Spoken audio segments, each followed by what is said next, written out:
Hello, it's Deborah from the attic. We've got something a little bit different today. I'm about to make some nice scented natural toilet bombs to clean the loos in the house.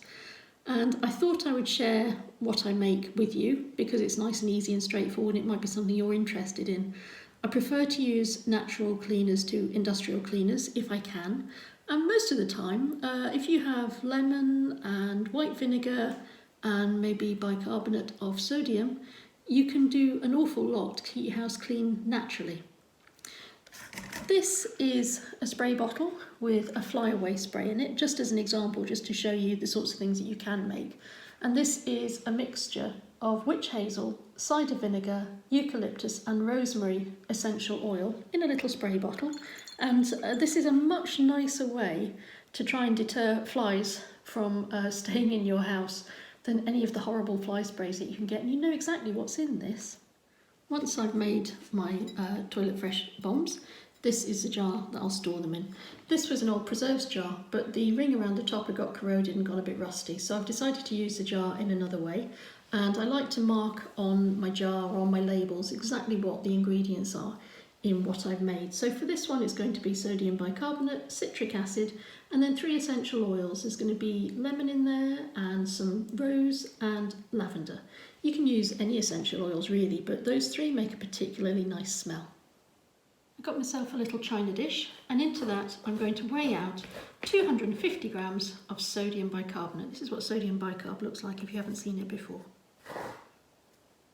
250 grams of bicarbonate of soda looks like that. I'm going to pop that into my larger mixing bowl, and then I'm going to weigh out 80 grams of citric acid into my bowl.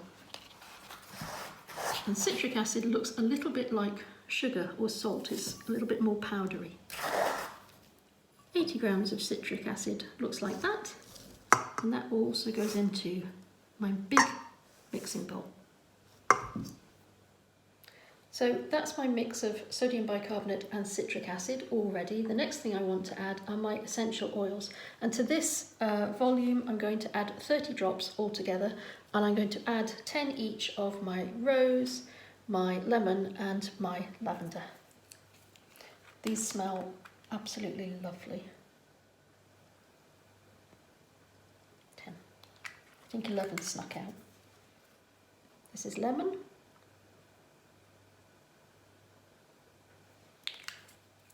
Finally, lavender.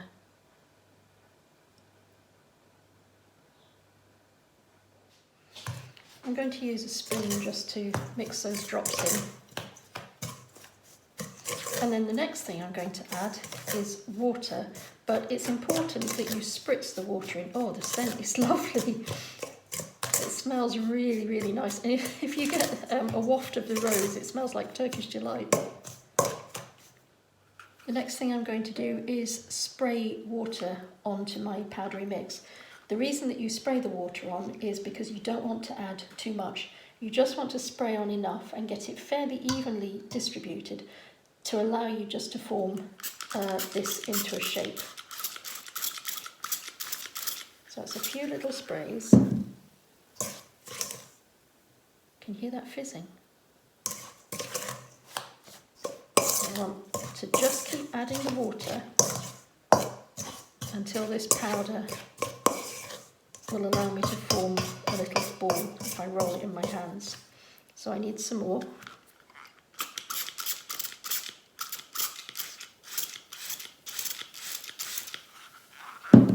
This is the really fun part of this. A little bit of it.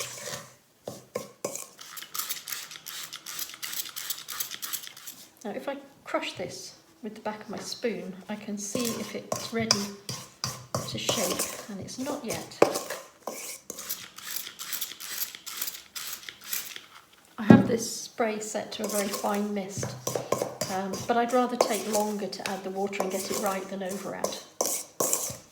Now this is beginning to sort of form a shape, but we're not going to call that ready yet.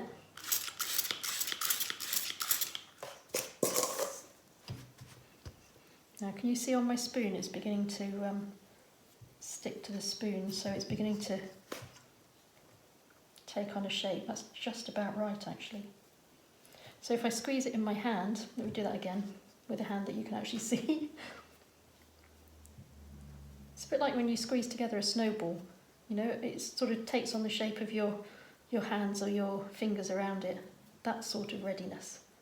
The next thing I'm going to do is form all of this into little balls and set it aside to dry.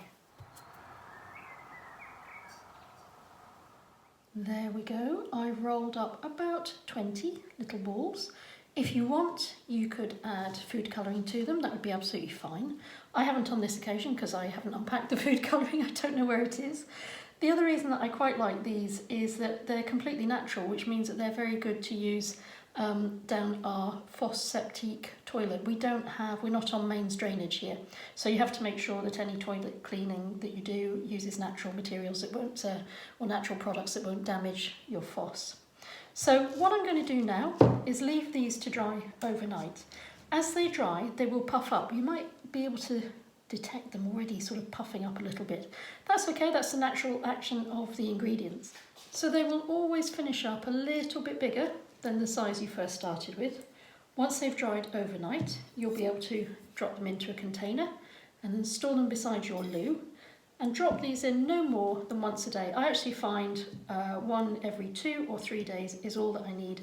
Just drop it in and it will sparkle and fizz and do its work and leave you with a beautifully smelling fresh toilet. Something a little bit different for today then. I hope that you found it useful. Maybe that will show you how easy it is to do this yourself and you'll give it a go. Just Google any natural cleaning recipes and that will come up with a range of options for you. I got this recipe on the internet a long time ago, so long ago that I'm afraid I can't direct you to a website, but a search will take you to all sorts of different ways that you can make these. Thanks very much for your time as always. Thanks for watching, and until we meet again, stay safe and take care.